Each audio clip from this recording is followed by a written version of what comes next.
श्री जगन्नाथ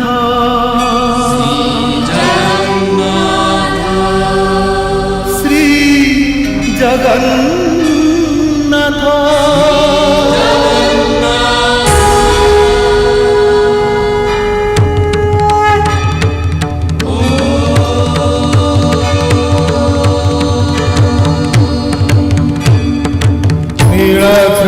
शंखमध्ये शतदलकमले रत्नसिंहासनस्थं सर्वालङ्कारयुक्तं नवघनरुचिरं संयुतं चाग्रजेन भद्राया वामभागे रथचरणयुतं ब्रह्मरुद्रेन्द्रवन्द्यं वेदानां सारमीशं सजनपरिवृतम् ब्रह्मदारुं स्मरामि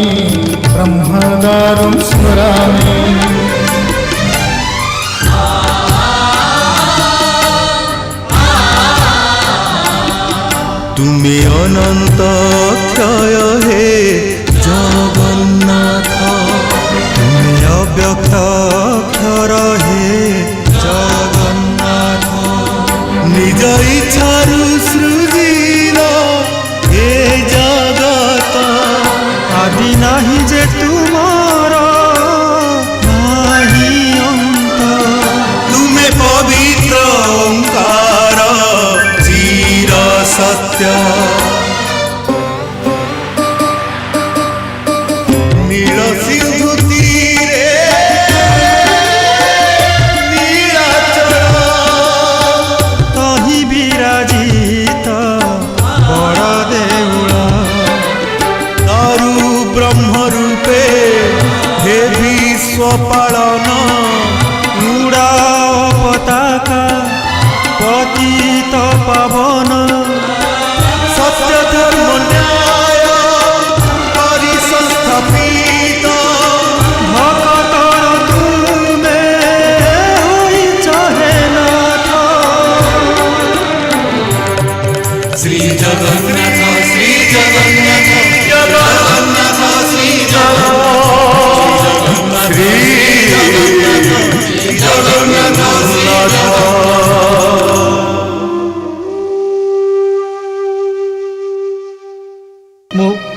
मो तीर कृष्ण भगवान को हत्या करी जारा मोर शत्रु नुहे से मोर बंधु बंधु तुमे मोर बंधु प्रभु को आदेश अर्जुन को पासे बाध्य चलिला जारा व्याकुलित प्राण स्फुरुनि वचन चलुनि चरण परा मो हाथ में संवाद पठे कारण से वर्तमान द्वारकार नहांती प्रभास क्षेत्र निकट में कालंदी और समुद्र संगम स्थल शियाली लता कुंजरे से कह नीरव रहिल कहीं शियाली लता कुंज कौन सहदेव कहीं एमती कहूची ता मु जाने अर्जुन तथापि भावुची या पछरे किछि जुक्तियुक्त कारण थिबो तेणु मु तुमको आदेश करुछि अर्जुन तमे केबे श्रीकृष्ण अंग स्पर्श करबनी एक आदेश देले ज्येष्ठ भ्राता ए कठिन आदेश मु किपरि पालन करिवि से कथा मु निजे जाने ना भगवान श्रीकृष्ण कहिथिले मो पांडव मानक मध्यरे धनंजय तेणु सेइथिले अर्जुनଙ୍କ रथर सारथी पांडव मानक मार्गदर्शक होई तांको सहिबाको पड़िला गांधारीଙ୍କ अभिशाप एई महाप्रयाणर अवसर रे ए जुग संधि मुहूर्त रे से अपेक्षा करिथिले अर्जुनଙ୍କ उपस्थिति अर्जुन तांको आलिंगन करिवे तापरे शेष हेजिवो गोटिए जुगर संपर्क मात्र अर्जुनଙ୍କୁ मर्माहत करिथिला ज्येष्ठ पांडव युधिष्ठिरଙ୍କ निर्देश काहींकी एमिति निर्देश देले ज्येष्ठ पांडव काहींकी ସରାହତ ହେଇ এই ଶିଆଳି ଲତା କୁଞ୍ଜରେ ପଡ଼ି ରହିଛି। ବର୍ତ୍ତମାନ ପର୍ଯ୍ୟନ୍ତ ଜୀବନଟା ବଡ଼ ଦୁର୍ବିସହ ଲାଗୁଥିଲା। ଯନ୍ତ୍ରଣାର ସମୟ ଯେମିତି ଆଉ ଶେଷ ହବନି। ସଖା କିନ୍ତୁ ତମେ ଆସିଲ। ତମ କଥା ଶୁଣି ମନେ ହେଉଛି ଯେମିତି ଏଇ ମୋ ଦେହ ସାରା ଆଉ କ୍ଷତ ସ୍ଥାନରେ କିଏ ଅମୃତ ବୋଳିଦେଲା। ପାଖକୁ ଆସ ସଖା, ମତେ ଟିକେ ଆଲିଙ୍ଗନ କର। ଯୋଉ ଆଲିଙ୍ଗନ ଟିକକ ପାଇବା ପାଇଁ ସବୁ ଯନ୍ତ୍ରଣାକୁ ଦେହରେ ଧରି ତମ ଆସିବା ବାଟକୁ ଚାହିଁ ବସିଥିଲି। ଆସ ସଖା, ଆସ।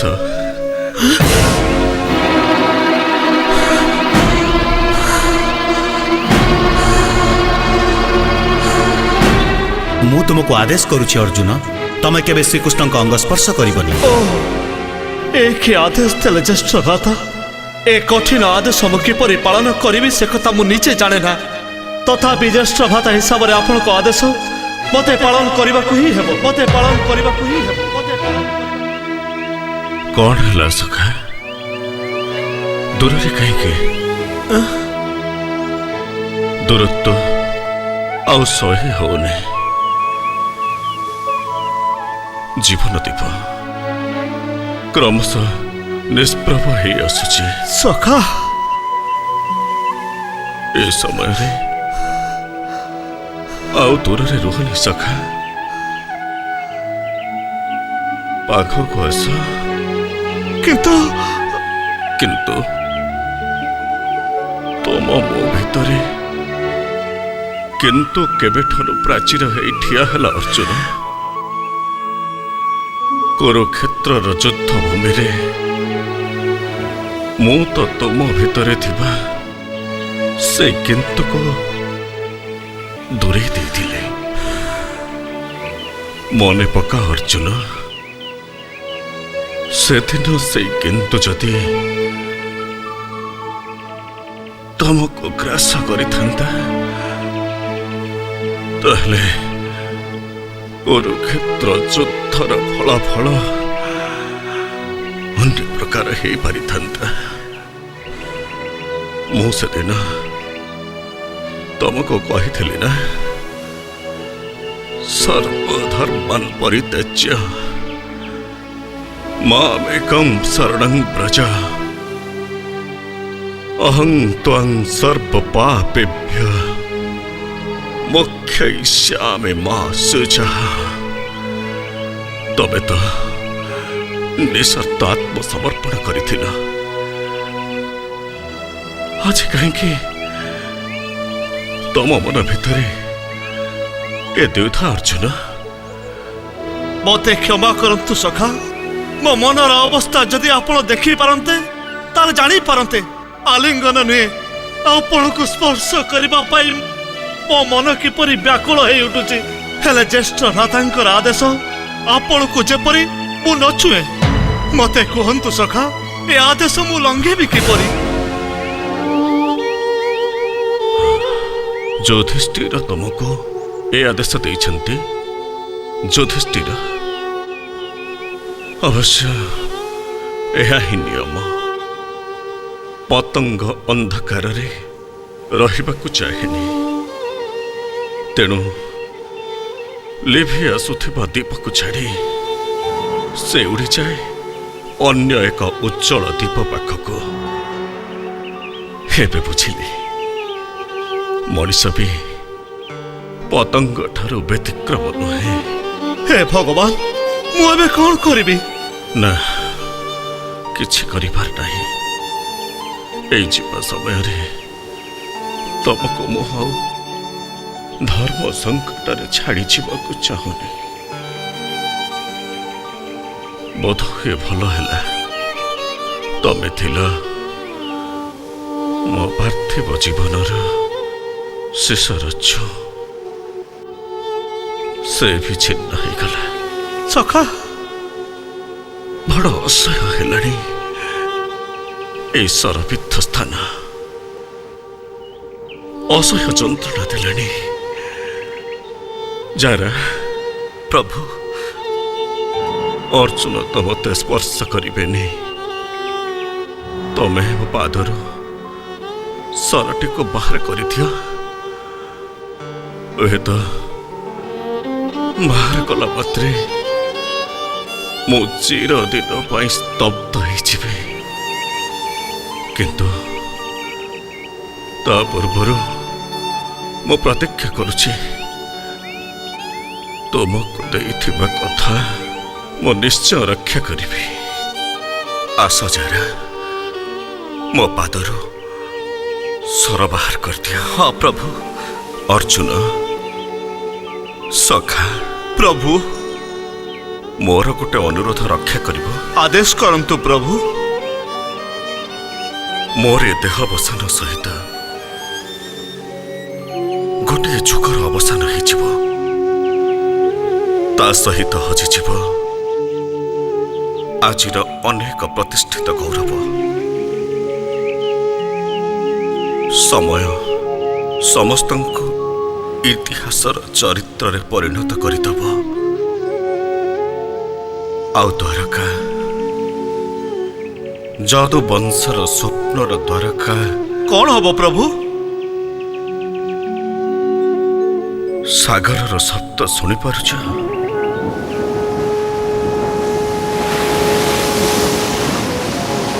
ସମୁଦ୍ର କ୍ରମଶଃ ଉତ୍ପେଳିତ ହେଇ ଉଠୁଛି। କ୍ରମଶଃ ଉତ୍ତାଳ। ଯେପରି କୂଳ ଲଙ୍ଘନ କରିବାକୁ ସେ ବଦ୍ଧ ପରିକର। ଦ୍ୱାରକା ଜଳମଗ୍ନ ହେଇଯିବ ଅର୍ଜୁନ। ପ୍ରଭୁ ଏମିତି ହୁଏ ଅର୍ଜୁନ। ଯୁଗ ସନ୍ଧିରେ ଏମିତି ଦୁର୍ବିପାକ ପ୍ରଳୟ ଆସେ। ଏହା ହିଁ ସୃଷ୍ଟିର ନିୟମ। ପ୍ରଭୁ ତେଣୁ ତୁମକୁ ମୋର ଅନୁରୋଧ, ଦ୍ୱାରକା ଜଳ ପ୍ଳାବିତ ହେବା ପୂର୍ବରୁ ତମେ ଯାଦବ ନାରୀମାନଙ୍କୁ ଉଦ୍ଧାର କରି ହସ୍ତିନାପୁର ନେଇଯିବ। ଜୀବନ ଅର୍ଜୁନ। ଆପଣଙ୍କ ଆଦେଶ ପାଳିତ ହେବ ସଖା। ନିଶ୍ଚିନ୍ତ ହେଲି। ବର୍ତ୍ତମାନ ମୋର ଶେଷ ଅନୁରୋଧ ରକ୍ଷା କରିବ। ଅନୁରୋଧ? ତମେ ସିନା ମୋତେ ସ୍ପର୍ଶ କରିପାରିବ ନାହିଁ, ଅନ୍ତତଃ ତୁମ ଗାଣ୍ଡିବ ତ ମୋତେ ସ୍ପର୍ଶ କରିପାରିବ। ଏଇ ଗାଣ୍ଡିବ ତୁମର ଚିର ସହଚର। ତୁମେ ଆଉ ତୁମର ଏ ଗାଣ୍ଡିବ ପରସ୍ପରର ପରିପୂରକ। ତୁମର ଏଇ ପ୍ରତିନିଧି ମୋର ଅଙ୍ଗ ସ୍ପର୍ଶ ତ କରିପାରିବ। ଅସହ୍ୟ ହେଇ ଉଠୁଛି ସଖା। ମୋର ଏଇ ଶେଷ ଅନୁରୋଧ ଟିକକ ରକ୍ଷା କର। ଆସ ଆସ ସଖା, ଆସ।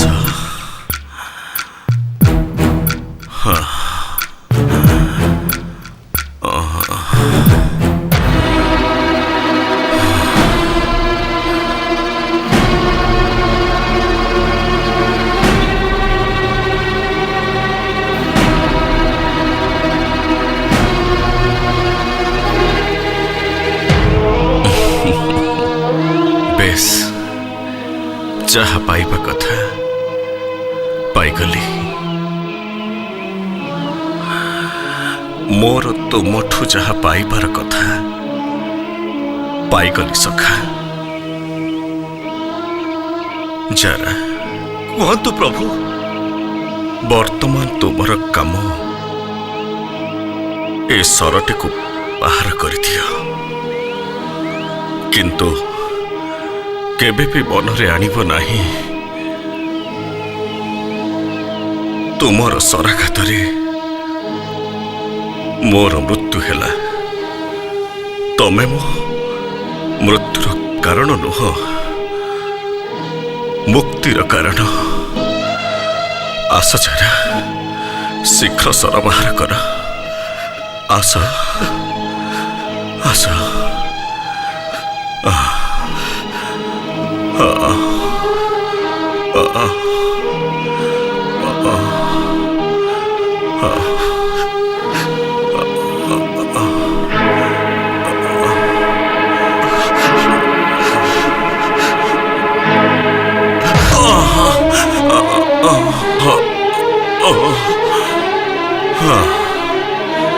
सर्वे भवन्तु सुखिनः,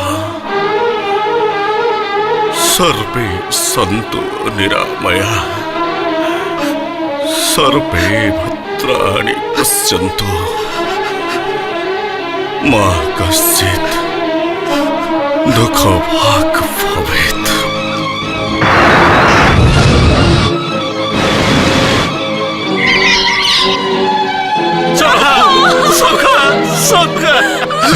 अर्जुन को छुई नहीं गले प्रभु देइथिले जेउ कला इच्छामय निज श्रीअंग तेजिले, इच्छामय निज श्रीअंग तेजिले, सरिला द्वापर लीला काल नियम रे निजे महाकाल, काल नियम रे निजे महाकाल, स्वस्थान लभिले परा, स्वस्थान लभिले परा। अफेरा समय धारा, अफेरा समय धारा। ताहले तमे तमे मो प्रभु को मृत्यु पाई दाई तमरे सराघात रे ताहले सख आमको छाड़ी चली गले। अर्जुन मु तुमको छाड़बी, तमे जमीती सराघात रे मोर प्राण प्रिय सखांकर हत्या करिछ, मु भी ठीक तुमको सेमती हत्या करिबी। मो हाथरू अजी तमर मुक्ति नहीं जाना सबरो। हत्या कर, मते हत्या कर अर्जुन। ये ग्लानी मो पाई दुर्विष हो पड़लानी। उठाओ उठाओ तुम गांडीब, उठाओ मते हत्या करो, मते हत्या करो। उठाओ उठाओ अर्जुन, उठाओ मते हत्या करो। उठाओ तुम गांडीब, उठाओ उठाओ अर्जुन मते हत्या करो। उठाओ अर्जुन मते हत्या करो। उठाओ हत्या कर मते। उठाओ तुम गांडीब, हत्या कर मते, हत्या करो। उठाओ उठाओ तुम गांडीब, उठाओ उठाओ अर्जुन। कौन है मोर ये कौन है जी मोर चिर साथी चिर सहचर थिला से मोर धनु ताको उठेबा के भी आज मोर शक्ति नहीं ना। शुण अर्जुन, वृथा चेष्टा कर नहीं। श्रीकृष्ण महाप्रयाण सहित तुमर शक्ति शौर्य वीर्य सबु अंतर्हित हो सारी। तुमर गांडीव धनु श्रीकृष्ण पाद स्पर्श कला मात्रे तुमर कलाहरण हो सारी। एबे तुमे वृथा चेष्टा न करी तांकरी निर्देश अनुसार जादव रमणी मानकु धरी हस्तिना यात्रा कर। जाओ अर्जुन, तुम आगे जो कर्तव्य रही ତାହା ସୁଚାରୁ ରୂପେ ସମ୍ପାଦନ କର।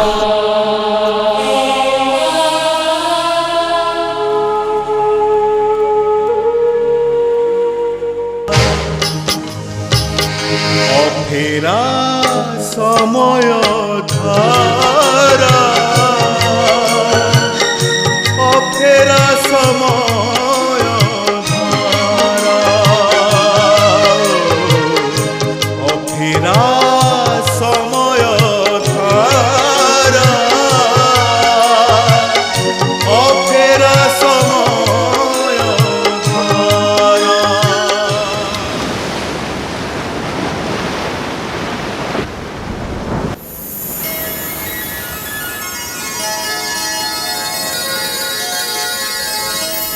शान्ताकारं भुजगशयनं पद्मनाभं सुरेशं विश्वधारं गगनसदृशं मेघवर्णं शुभाङ्गं लक्ष्मीकान्तं कमलनयनं योगिर्भिध्यानगम्यं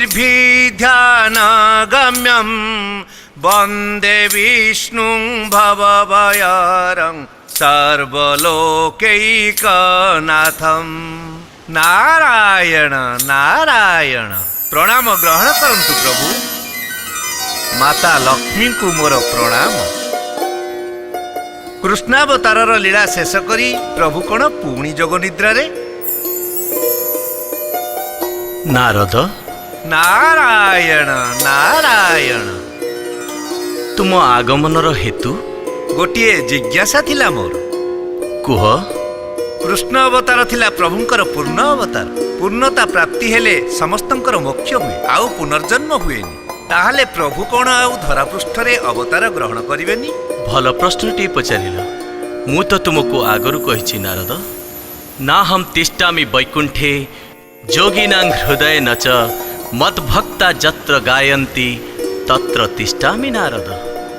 आपणकर भक्त ताहले कोठी आपणकर गुण कीर्तन करुछंती प्रभु? नारद, पृथ्वी रे मानव हेउछि सबुठु विचित्र प्राणी। ता भितरे देवत्व थाए जेमिति दानवत्व थाए सेमिति। सेई देवत्व जेतेबेले प्रबल हो जाए किंबा दानवत्व प्रबल हो जाए सेतेबेले मते पुणी सेमानक भितरकु फेरी जिबाकु पड़िथाए। ताहले कोन आपण पुणी निजको सृष्टि करिवे प्रभु? केबे कोठी? नारद, मु तो स्वयं मोर आदि नहीं कि अंत नहीं। अवतार माने मो देहरु सृष्टि होई सेमानकु दिया जायथिबा कर्तव्य शेष करी पुणी मोरी भीतर को फेरी आसंती। सेही परिप्रेक्षी रे कृष्णकर आत्मा मो देहरे निमज्जित। महाप्रलय परे मु जेउ नीलकंदर रे अवस्थान करुछि, अन्य एक महाप्रलय पर्यंत मर्त्य रे सेही ही मोर वासस्थान। नारायण नारायण नारायण।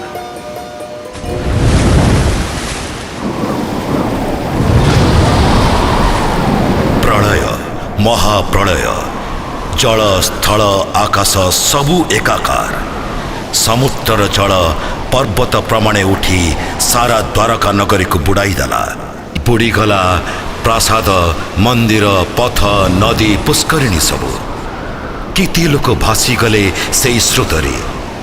जादव स्त्री मानक धरी अर्जुन जाउथिले हस्तिनाथ, किंतु पथ मध्यरे दस्यु माने अपहरण करिनेले से जादव स्त्री मानंकु। कारण कृष्ण बिना जे अर्जुन हतवीर्य। वर्तमान सबु शांत स्थिर। जी जोठी थिला से सबु सेठी अछंती। खाली नाहंती जोग पुरुष श्री कृष्ण। द्वापर जुगर शेष सहित तांकर आत्मा महाविष्णुंक शरीर रे लीन होई गला। किंतु ये तो शेष नुह गोटे जुगर। जेउठी शेष सेठु आरंभ आउ गोटे जुग। विश्वावसु द्वापर जुगर अव्यवहित पर आरंभ हुए सबुठारु वितर्कित जुग। सबुठु मुखर सबुठु प्रखर ए कली जुग।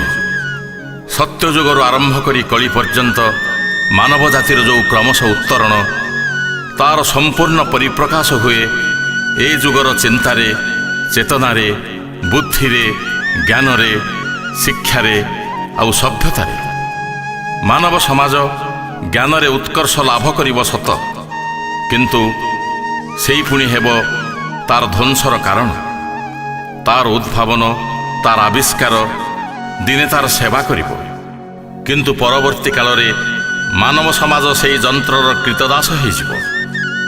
ଯନ୍ତ୍ରମାନେ ଯାହା ନିର୍ଦ୍ଦେଶ ଦେବେ ସେହି ଅନୁସାରେ ତାକୁ କାର୍ଯ୍ୟ କରିବାକୁ ପଡ଼ିବ।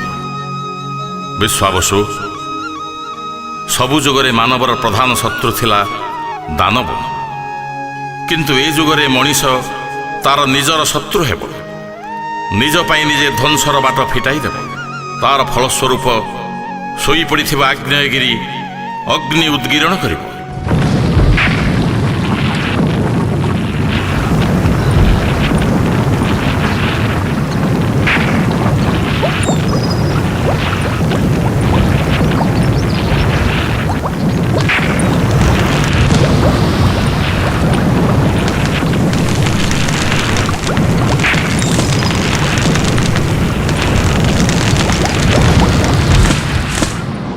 ଭୂମିକମ୍ପ ଏବଂ ଭୂଚଳନ ଧରାବକ୍ଷକୁ ଥରାଇ ଦେବ।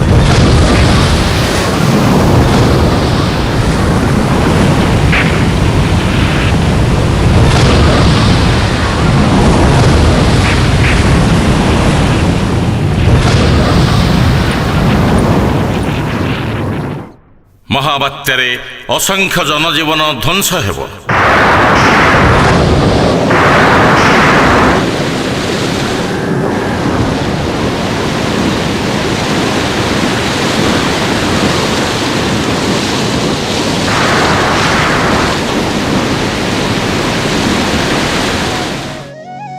ତାପରେ ବାୟୁମଣ୍ଡଳ ବିଷାକ୍ତ ହୋଇ ମହାମାରୀ, ବିଭୀଷିକା ଇତ୍ୟାଦି ସୃଷ୍ଟି କରିବ।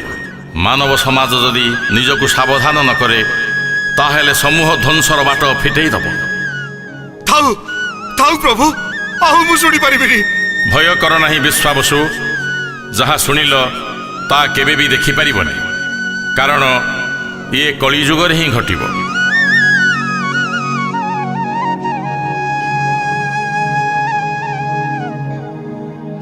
ବିଶ୍ୱାବସୁ, ସୁଦୂର ଅତୀତରୁ ସୁଦୂର ଭବିଷ୍ୟତ ପର୍ଯ୍ୟନ୍ତ ସମସ୍ତ ଘଟଣା ମୁଁ ତୁମକୁ ବର୍ଣ୍ଣନା କଲି, କାରଣ ଏହାଦ୍ୱାରା ତମର ଜ୍ଞାନଚକ୍ଷୁ ଉନ୍ମୁକ୍ତ କରିବା ଆବଶ୍ୟକ ଥିଲା।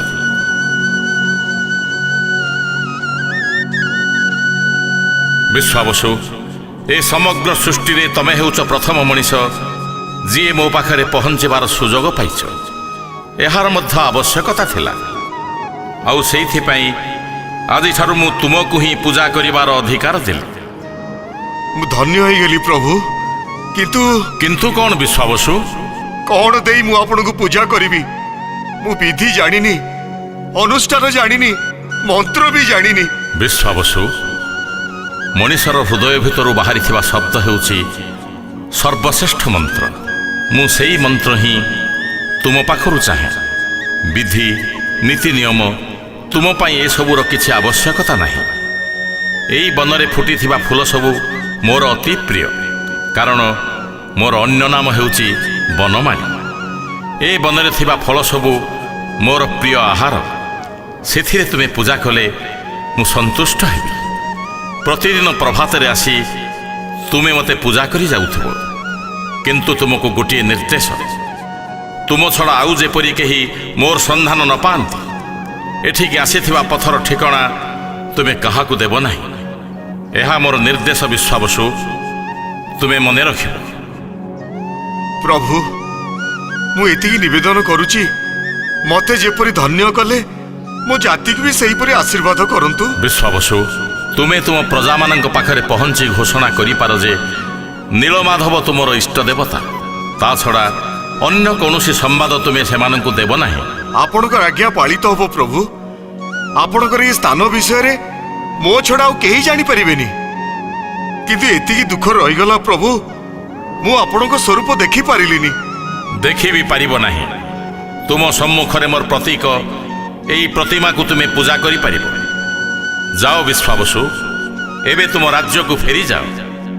ଆଉ ଯିବାକୁ ଇଚ୍ଛା ହଉନି ପ୍ରଭୁ। କର୍ତ୍ତବ୍ୟରେ ଅବହେଳା କର ନାହିଁ ବିଶ୍ୱାବସୁ। ତୁମେ ଛୋଟ ହେଉ କି ବଡ଼ ହେଉ, ଗୋଟେ ରାଜ୍ୟର ରାଜା। ରାଜାହୀନ ରାଜ୍ୟ, ପିତୃହୀନ ପରିବାର ଭଳି। ତୁମେ ଜାଣିଛ ଏ ଗୁମ୍ଫା ଭିତରେ ପ୍ରବେଶ କରିବାଠୁ କେତେ ଦିନ ବିତିଗଲାଣି?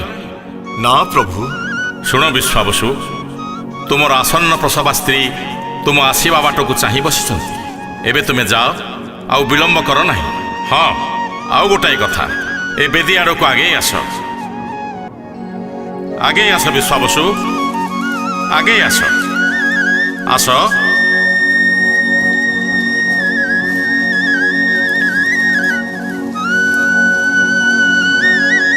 ବିଶ୍ୱାବସୁ, ମୋ ପାଦ ପାଖରେ ଗୋଟିଏ ରତ୍ନ ମୁଦ୍ରିକା ଅଛି। ସେହି ମୁଦ୍ରିକାଟିକୁ ଧାରଣ କଲେ ଏ ଅରଣ୍ୟର ହିଂସ୍ର ଜନ୍ତୁମାନେ ତୁମର କିଛି କ୍ଷତି କରିବେ ନାହିଁ। ଏ ମୁଦ୍ରିକାଟିକୁ ଦେଖାଇ ଦେଲେ ଏ ଗୁମ୍ଫାର ଦ୍ୱାର ଆପେ ଆପେ ଖୋଲିଯିବ। ନିଅ, ନିଅ।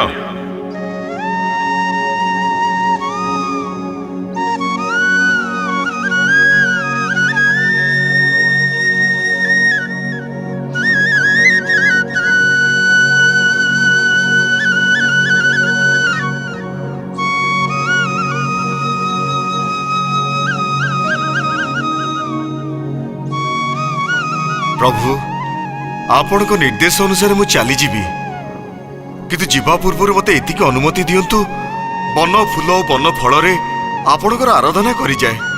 ତଥାସ୍ତୁ।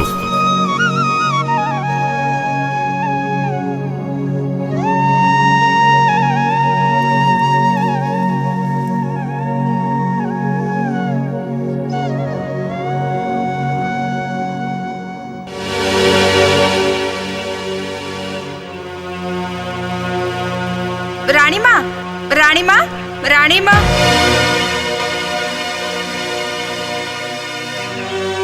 ରାଣୀମା, ଆଜିକୁ 3 ଦିନ ହେଇଗଲା ଜଳ ସୁଦ୍ଧା ମୁହଁକୁ ନେଇନାହାନ୍ତି। ଦିନ ରାତି ଏଇ ଝରକା ପାଖରେ ଠିଆ ହେଇ ସେଇ ପାହାଡ଼କୁ ଅନେଇ ରହିଛନ୍ତି। ଏମିତି ହେଲେ ଦେହ ଖରାପ ହେଇଯିବ ରାଣୀମା। କଣ ଲାଭ ଏ ଦେହଟାକୁ ବଞ୍ଚେଇ ରଖି? ମହାରାଜ ସେଇ ଯେ ଗଲେ, 3 ଦିନ ହେଲା କିଛି ଖବର ଅନ୍ତର ନାହିଁ। ମୁଁ ଯେ ଚଣ୍ଡାଳୁଣୀ କାହିଁକି ତାକୁ ଛାଡ଼ିଦେଲି? ମହାରାଜଙ୍କ ପାଇଁ ଚିନ୍ତା କରନ୍ତୁନି ରାଣୀମା। ମୋ ମନ ଭିତରୁ କିଏ ଯେମିତି କହୁଛି ମଣିମାଙ୍କର କିଛି ବିପଦ ହେଇନି। ହେଲେ 3 ଦିନ ହେଲା ଆସୁନାହାନ୍ତି କାହିଁକି? ଆଜି ଯାଏ କେବେ ସେ ଏକା ଏକା ବାହାରେ ରାତି କଟେଇ ନାହାନ୍ତି। ଯୁଆଡ଼େ ଯାଆନ୍ତି ନିଶ୍ଚୟ ଫେରି ଆସନ୍ତି, କିନ୍ତୁ ଏଥର ସେଇ ଯେ ସକାଳୁ ସକାଳୁ ଯାଇଛନ୍ତି, ଏତେ ଦିନ ହେଲା ତାଙ୍କର ଦେଖା ନାହିଁ। ବ୍ୟସ୍ତ ହୁଅନ୍ତୁନି ରାଣୀମା, ମନ୍ତ୍ରୀ ସେନାପତି ଚାରିଆଡ଼କୁ ଲୋକ ପଠେଇଛନ୍ତି। ନିଶ୍ଚୟ ମହାରାଜଙ୍କ ଖବର ମିଳିଯିବ। ଆସନ୍ତୁ, ଟିକେ କିଛି ମୁହଁରେ ଦେଇ ଦିଅନ୍ତୁ। ପାରିବିନି, ପାରିବିନି ସୁକୁମାରୀ। ରାଜା ନ ଆସିଲା ଯାଏ ମୁଁ କିଛି ବି ଖାଇପାରିବିନି। ରାଣୀମା, ପେଟରେ ଥିବା ପିଲାଟା କଥା ଟିକେ ଚିନ୍ତା କରନ୍ତୁ। କେତେ ଠାକୁର ଦେବତା ଡାକି ପେଟରେ ପିଲାଟିକୁ ଧରିଛନ୍ତି। ଏମିତି ଉପାସ ରହିଲେ ପିଲାଟାର ଯେ ଅବସ୍ଥା କ'ଣ ହବ ସେ କଥା ଟିକେ ଭାବନ୍ତୁ। ଆପଣଙ୍କ ପାଇଁ ନ ହଉ, ଅନ୍ତତଃ ପିଲାଟା ପାଇଁ କିଛି ଟିକେ ମୁହଁରେ ଦିଅନ୍ତୁ। ରାଣୀମା, ରାଣୀମା, ମନ୍ତ୍ରୀ ଆଉ ସେନାପତି ଆପଣଙ୍କୁ ଦେଖା କରିବା ପାଇଁ ଅପେକ୍ଷା କରିଛନ୍ତି। ଅପେକ୍ଷା କରିଛନ୍ତି? ମହାରାଜାଙ୍କର କ'ଣ କିଛି ଖବର ମିଳିଗଲା?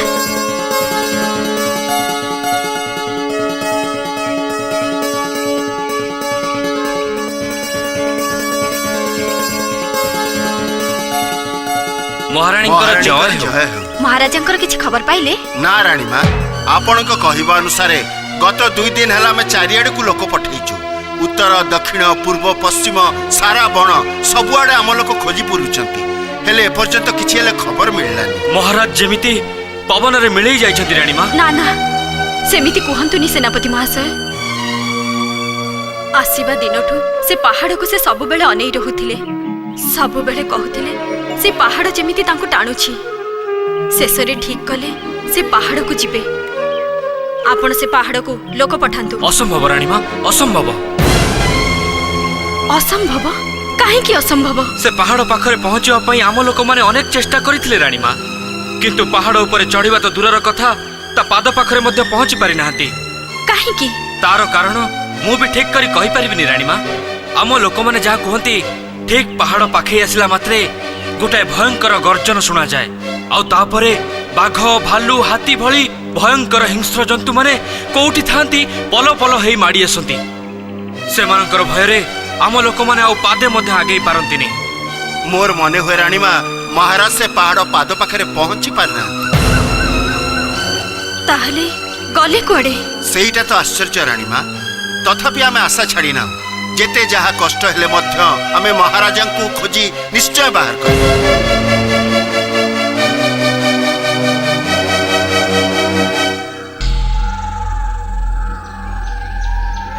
अरे कौन किसी ठिकाना मिलला कहीं नहीं तो गले कुआडे मु केमती जानिबी ठीक अछि तमे एपट खोज मु सेपट को जाउछि हो हां अरे कुआडे किसी संधान मिलला ना खाली खोजुछ अरे नहीं मो भाई कोट तो देखा जाऊ ना आदि हेडी चलो खोजिबा चल चलो चलो आउ सियाड़ को जा ना सियाड़े घंच जंगल बाघ भालू हाथी पल पल अरे चल ना ठीक भितर को जीवा किए कहि परिबो हम राजा कुआडे उभा नहीं गले हौ कहूचु जदी चाल अरे हां हाँ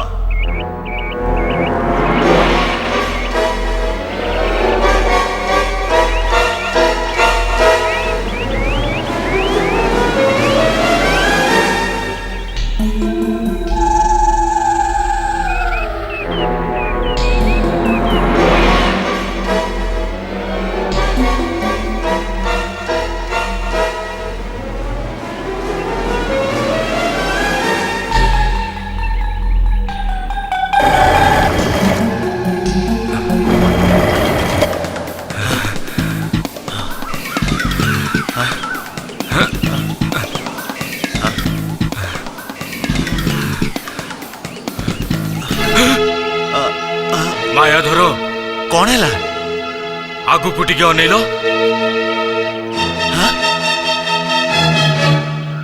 एमिति निर्जन निकांचन जगार लुगा खंडे झुलुची कहीं चल देखा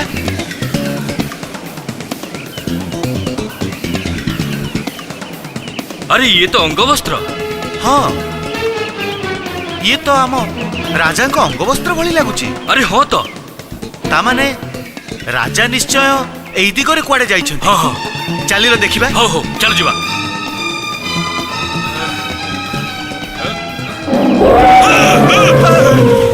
कौन है अरे भैया को कहू जीवनी काहे की ये गर्जन तुमको सुना गला ना नहीं हाँ सुना गला जे हेले ये अंगवस्त्र पाइला परे ए खोजिबा कामटा बंद कर देई फेरी जीवा कोन उचित हबो अरे भाई आमे तो समुदाय दुई लोक हाँ। ए बण भितर पल पल हाथी हाँ। तळ तळ बाघ हाँ। पुणी भालू भी कम नाहांती हाँ। जदि आम उपरकू माड़ी आसंती तेबे कोन करबा कहून भाई मंत्री और सेनापति को खबर दवा चलो बेसी सैन्य सामंत हाथ हथियार धरी पुणी जंगल भितर को आसीबा चलो ठीक अछि चल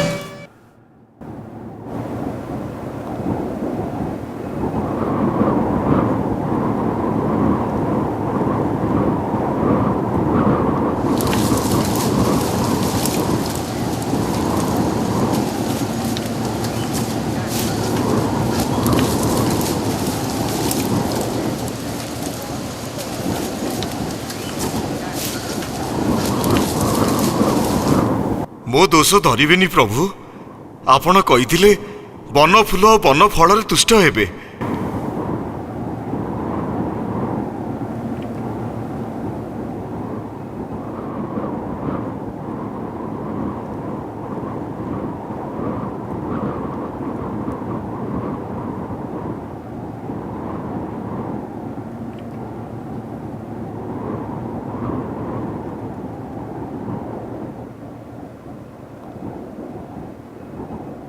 ये आपण को समर्पण कली प्रभु दयाकरी ग्रहण करंतु तुष्ट हेली वर्तमान ए फल प्रसाद हैला ताकू तुमर प्रजा मानक भितरे बंटन करिवो हाँ प्रभु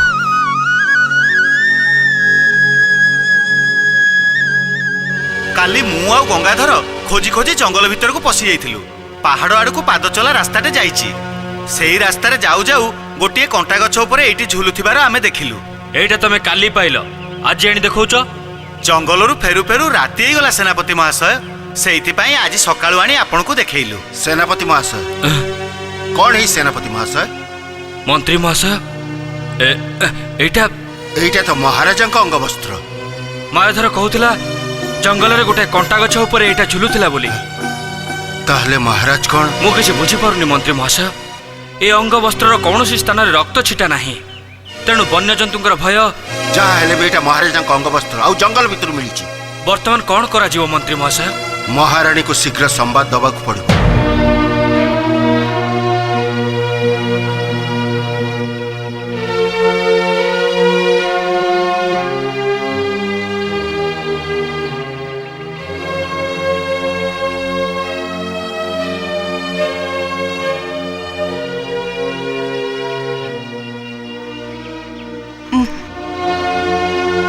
महारानी सुकुमारी कौन है सुकुमारी किछि खबर पाइलु तू नीरव रहिलु कहीं किछि कह सुकुमारी कौन है तू चुप रहिलु कहीं महाराजंकर कौन है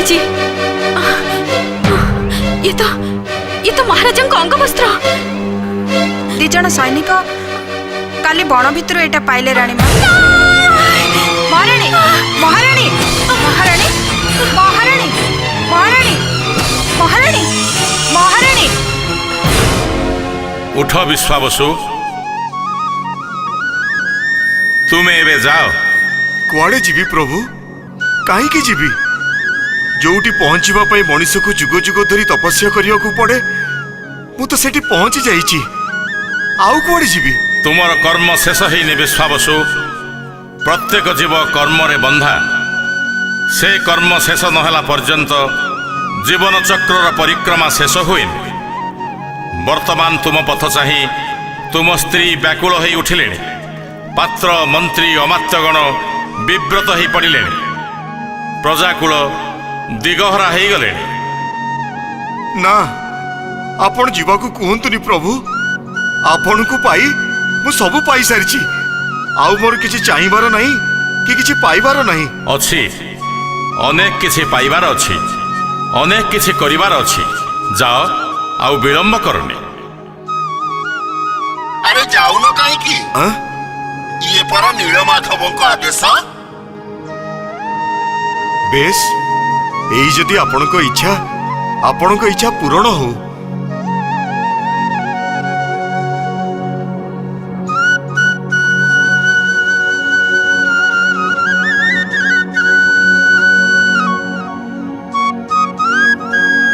विश्वावसु मोर आज्ञामाल नहीं जाओ विश्वावसु तुम प्रजा मानक पई ये मोर निदर्शन।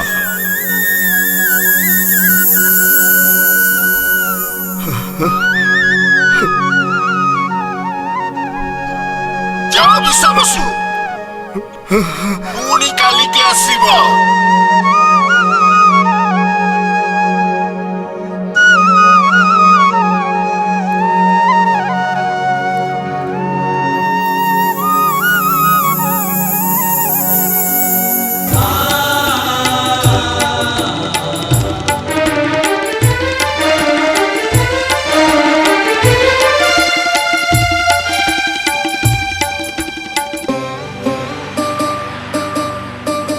जगतर नाथ